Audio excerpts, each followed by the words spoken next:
在东台湾花莲县凤林镇，在这里是一个浓客家风俗的一个小镇，吸引了来自台北摄影家吴伯希。那么深受客家文化的感动，爱上了这，选择定居在此，已经10多年了。而他用非常特殊的方式，搭乘轻航机空拍，记录凤林之美。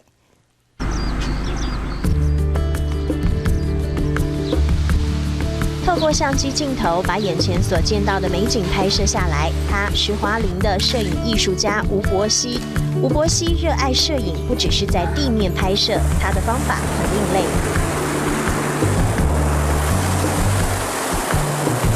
搭乘轻航机，用独特的方式从空中俯瞰拍摄，记录花莲的美景。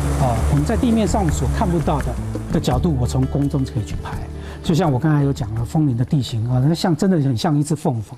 吴伯希对花莲的凤林镇情有独钟，空拍的照片好像艺术画作，凤林的聚落分布和棋盘式的农田一览无遗。因为凤林，你可以看到，它后面是一个凤凰山啊，凤凰山本身就是很像凤凰展翅的一个外形。你可以看到旧的台九线。 贯过去，这是新的万环道。凤林镇是台湾东部最大的客家庄，客家人亲切、勤奋好客的风土民情，深深吸引了来自台北的吴伯希，决定在此定居，已经10几个年头了。既然是客家，所以其实他们蛮好客的，而且非常的淳朴。我觉得他们对一些敬天爱物的这样一个想法哈，让我非常感动。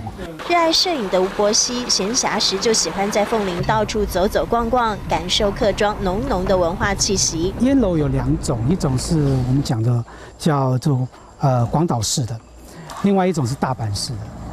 那大阪式的是屋顶上面还有一个小屋顶。 日据时代留下的烟楼是凤林特有的景点，当时客家人不辞辛苦到东部打拼，因而在这生根，造就了现在的凤林客家庄。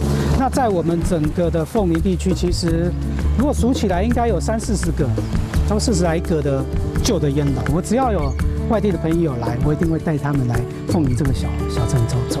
跟着吴伯希走访客庄，透过他的镜头记录凤林点滴，让更多的人了解到台湾东部的凤林客家庄是多么的独特。